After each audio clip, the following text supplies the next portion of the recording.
Hello, and welcome back to People Skills Pro. In the complex, often delicate dance of communication and attraction, we spend a lot of time and energy focusing on finding the right things to say. We look for the perfect opening line, the witty comeback, the deep, insightful question. But what if I told you that the secret to building a powerful, lasting connection often lies not in what you say, but in what you learn to stop saying? There are certain words and phrases in the English language that act like conversational landmines. On the surface, they seem harmless, even logical. They are words we hear and use every day. But underneath that surface, they carry a powerful, often subconscious message of disrespect, dismissal, or control. These words have the power to instantly shift the emotional tone of an interaction from warm and collaborative to cold and adversarial. They can make a woman feel invalidated, judged, or small. They can extinguish a spark of attraction faster than a bucket of cold water. This isn't about becoming a robot, walking on eggshells, or memorizing a list of forbidden words. This is about elevating your awareness. It's about understanding the psychology behind your language and recognizing that the words you choose have a profound impact on the person you're with. It's about making the conscious decision to become a more respectful, more attractive, and more effective communicator. Today, we are going to do a deep dive into 5 specific words and phrases that men often say without realizing the immense damage they're causing to the connection. We're not just going to list them. We will break down the hidden psychology of why they kill attraction, analyze the negative message they send from her perspective, and most importantly, we will give you powerful, practical alternatives so you know exactly what to say instead to build connection, trust, and deep, lasting respect. Prepare to elevate your communication game. The core principle: words are windows to your mindset. Before we get to the first word on our list, we need to internalize a core principle that underpins this entire discussion. Your words are a direct reflection of your underlying mindset. The words on this list are bad, not because they are inherently evil, but because they are symptoms of an unattractive mindset, one of superiority, control, emotional immaturity, or insecurity. Think of it like this. If you have a weed in your garden, you can't just snip the top off.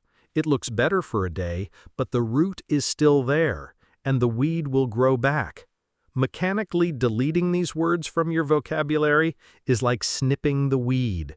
The real solution is to pull the weed out by the root. The root, in this case, is the mindset.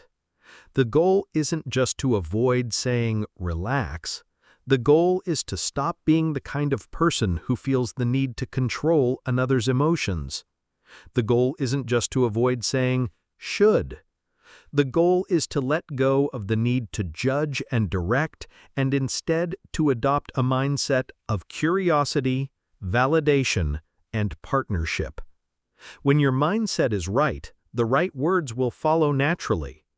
As we go through this list, I want you to ask yourself not just, do I say this word, but do I have the mindset that produces this word? That is where the real transformation begins. Word number 1, relax or calm down. This is, without a doubt, the nuclear option of invalidating phrases. It is one of the most destructive things you can say to a woman who is expressing a strong emotion, like frustration, anger, or anxiety. I can say with near certainty that no one in the history of human conflict has ever relaxed because someone commanded them to relax. In fact, it has the exact opposite effect. It's like pouring gasoline on a fire. Why it kills attraction. It's profoundly invalidating. When a woman is expressing an emotion, she is sharing a piece of her inner world. She feels something is important or upsetting. When you tell her to relax, you're implicitly telling her that her feelings are an overreaction. You're dismissing her entire emotional experience as illegitimate. The subcommunication is, your feelings are wrong. They are disproportionate to the situation, and they are making me uncomfortable, so please stop. It's deeply condescending. It instantly positions you as the calm, rational, superior adult and her as the hysterical, emotional, irrational child. This creates a parent-child dynamic which is the absolute killer of romantic polarity and attraction. She is looking for an equal partner, not a condescending father figure. It's a command, not a connection. It shows that you are trying to control her emotional state rather than connect with it. You are not trying to understand why she feels the way she does. You are simply trying to make the feeling go away because it inconveniences you. It makes the situation about your comfort, not her experience. The psychology in a scenario. Imagine she comes home from work and is visibly upset. She says, "I can't believe my boss Mark. He took credit for my project in the big meeting today. I spent weeks on that presentation, and he presented it like it was his own." The unattractive response. She's pacing, her voice is raised. You, feeling uncomfortable with the tension, say, "Hey, just relax. It's not a big deal. Mark's just like that." The psychological impact. In that moment, you have become a second antagonist. First, her boss disrespected her work. Now you have disrespected her feelings about it. You've told her that her legitimate anger is not a big deal. You've sided with the status quo over her. The wall between you goes up instantly. The mindset shift from controller to validator. Your job is not to manage or fix her emotions. Your job is to create a safe space for her to have them. You must shift from trying to change how she feels to trying to understand how she feels. What to say instead? Your goal is to align with her and validate the emotion, not police it. Wow, that sounds incredibly frustrating. I can see why you're so upset. That's completely unfair. This validates the feeling and the reason for it. It makes total sense that you would feel that way. To work that hard and have someone steal your credit? That's infuriating. Tell me more about what happened. This invites more detail, showing you're truly interested. Simply walk over, put your arm around her and say, "I'm here for you. I'm listening." Sometimes nonverbal support is the most powerful. These phrases communicate that you are on her team. You are a safe harbor for her feelings, not a judge. That feeling of safety is one of the deepest pillars of attraction. Word number 2, should. The word should is the language of subtle judgment. It's a Trojan horse. It often arrives disguised as helpful advice or caring guidance, but inside it carries a heavy payload of expectation and criticism. Why it kills attraction? It's inherently judgmental. When you say, "You should do this," or "You shouldn't feel that way," you are imposing your worldview, your values, and your solutions onto her life. You are implicitly stating that your way is the right way and her current course of action is the wrong way. It kills her autonomy. It disrespects her ability to make her own decisions and manage her own feelings. It's another form of the parent-child dynamic, where you are the all-knowing parent telling the child what they should do. A confident adult woman does not want a partner who treats her like a project to be managed. It creates unwanted pressure. No one likes being shoulded. It feels like a lecture. It can make her feel defensive and resentful rather than supported. It forces her to either comply with your advice or justify why she isn't. The psychology in a scenario. She's telling you about a conflict with a friend. "I'm so annoyed with Sarah. She bailed on our plans again, for the third time in a row." The unattractive response, you jump into fix-it mode and say, well, you should just stop making plans with her if she's so flaky. You shouldn't let people treat you like that. The psychological impact. While your advice might be logically sound, you've skipped the crucial step of connection. You've made her problem a simple, logical issue to be solved, rather than a complex emotional situation. You've judged her for letting it happen and told her the obvious solution, which can feel condescending. The mindset shift from director to collaborative partner. You are not the director of her life, you are her co-pilot. Your role isn't to give her a map, it's to help her read the one she already has. What to say instead? Frame your input as options or questions, not commands. Empower her to find her own solution. Instead of, you should quit that job. Try, that sounds like a really tough environment. Have you considered what other options might be out there? Or, what do you think the pros and cons are of staying versus leaving? I'm happy to help you think it through. Instead of, you shouldn't let him talk to you like that. Try, that sounds really disrespectful. How did that make you feel? Focus on her feeling first. Then, that's not okay. What do you want to do about that? I'll support you in whatever you decide. These alternatives show respect for her intelligence and autonomy. You become a supportive partner in her corner, not a preachy director on a soapbox. Number 3, whatever, or its cousins, fine, and K. This is the ultimate word of passive-aggressive dismissal. It's a verbal shrug, a conversational white flag that is designed to end a conversation by showing a complete and utter lack of care. Why it kills attraction? It's the epitome of disrespect. It communicates that the conversation, and by extension, her opinion or feelings, are so unimportant to you that they're not even worth a proper response. It's the verbal equivalent of turning your back on someone while they're talking. It's emotionally immature. It's a tactic used to avoid healthy conflict or discussion. A mature, confident man is willing to engage in difficult conversations even if he disagrees. A man who says whatever is signaling that he lacks the emotional tools to handle disagreement. It creates deep resentment.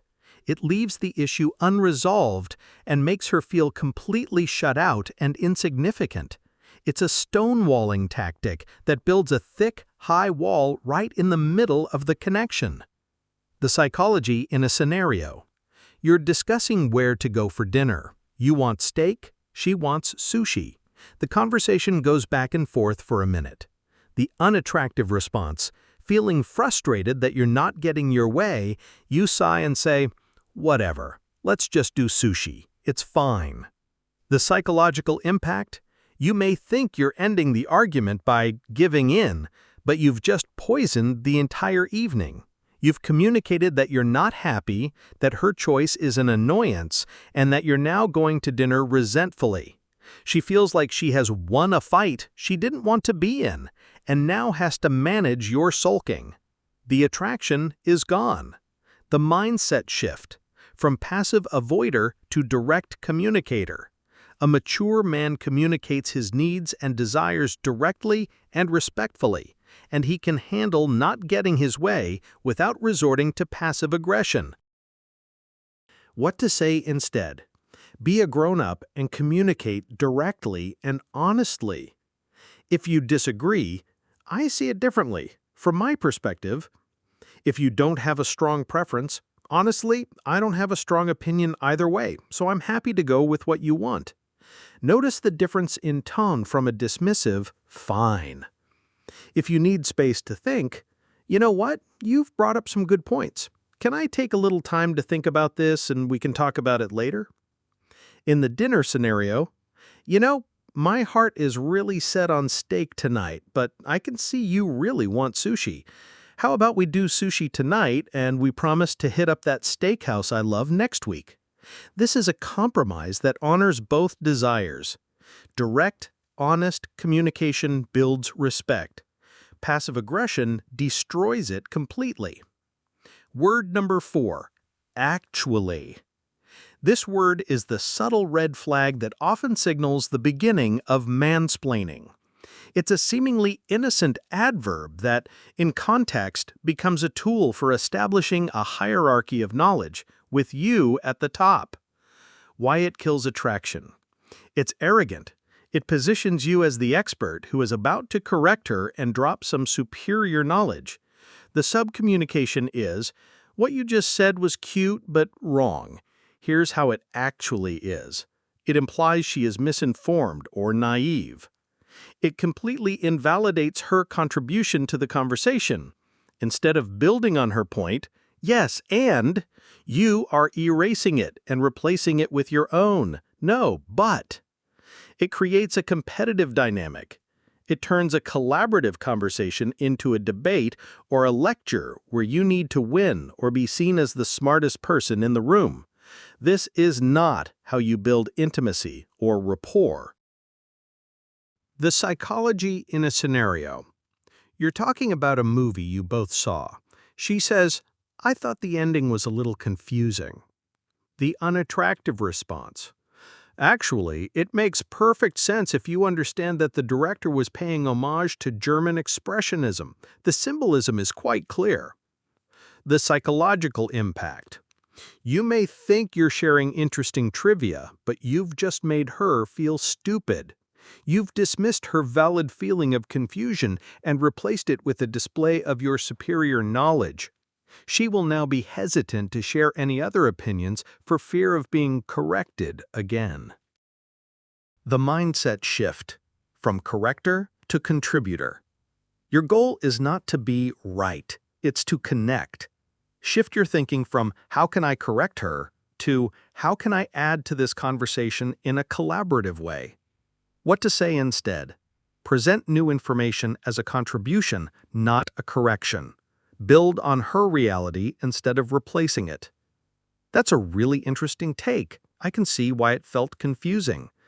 Another way to look at it is, that reminds me of something I read about the director's influences.